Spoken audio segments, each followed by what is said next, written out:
ঈদ মোবারক everyone, আসসালামু আলাইকুম। আশা করছি সবাই অনেক ভালো আছেন, আমিও ভালো আছি আলহামদুলিল্লাহ। কুরবানির ঈদ উপলক্ষে আজকে চলে আসলাম গরুর নেহারির রেসিপি নিয়ে। চলুন শুরু করা যাক। এই ভিডিওটা আম্মু রান্না করার সময় একা একাই নিজে নিজে ভিডিও ক্লিপস গুলো নিয়েছে, আমি একটুও হেল্প করতে পারিনি। তো প্রথমে এখানে গরুর পায়াগুলোকে খুব ভালো মতো ধুয়ে একটা বড় হাঁড়িতে জাল করে নিতে হবে। আর মশলা হিসেবে দিতে হবে 1 টেবিল চামচ লবণ, 1 চা চামচ হলুদ গুঁড়া, মরিচের গুঁড়া।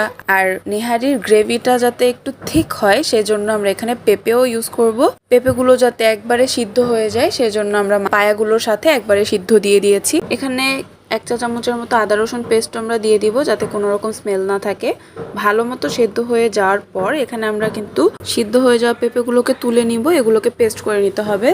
এরপর আমরা একটা প্যানের মধ্যে বেশি করে তেল দিয়ে পেঁয়াজের বেরেস্তা করে নিব অনেকগুলো, যেটা আমরা ইউজ করব গার্নিশিং এর সময়।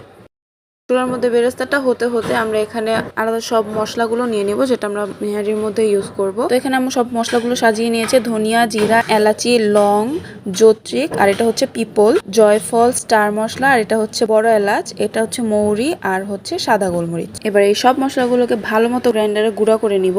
আর এখানে কিন্তু স্টার মশলাটা পুরোটা দেইনি, অর্ধেকটা দেওয়া হয়েছে। মশলাটা গ্রাইন্ড করা হয়ে গেছে, এবার আমাদের বেরেস্তাতে ফিরে যায়। বেরেস্তাটা অলমোস্ট হয়ে এসেছে, এবার এগুলোকে উঠিয়ে এই তেলের মধ্যে আরো কিছুটা কাঁচা পেঁয়াজ দিয়ে এবার আমরা নেহারির যে গ্রেভিটা হবে সেই গ্রেভিটা তৈরি করে নিব।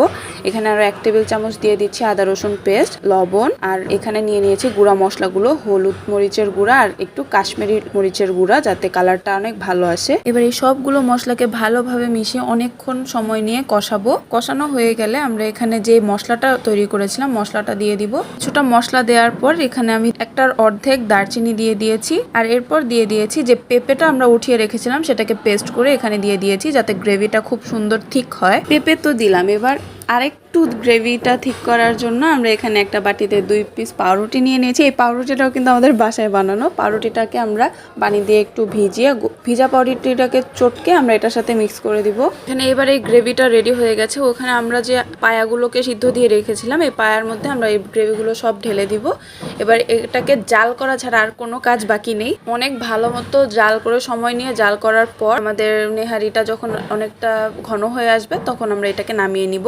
অনেকক্ষণ সময় নিয়ে ঢেকে ঢেকে জাল করার পর এবার ফাইনালি আমরা এটাকে নামাবো। আর এখানে গার্নিশিং এর জন্য আমরা অনেক কিছু নিয়ে নিয়েছি, শসা, লেবু, ধনেপাতা, কাঁচামরিচ, আদা, এগুলো সব কিছু কুচি করে নিয়েছি গার্নিশিং এর জন্য। এবার আমরা এটাকে সার্ভ করব একটা বোলের মধ্যে। এই নিহারিটা কিন্তু একটা পাকিস্তানি স্টাইলের নিহারি। মাশাআল্লাহ আলহামদুলিল্লাহ, খেতে এবং দেখতে দুটোই খুব অসাধারণ ছিল। এই রান্নার প্রত্যেকটা প্রসেস আমরা ইন ডিটেল দেখানোর চেষ্টা করেছি। আপনাদের ভালো লাগলে অবশ্যই বাসায় ট্রাই করবেন। আর রেসিপিটি ভালো লাগলে লাইক, কমেন্ট এন্ড শেয়ার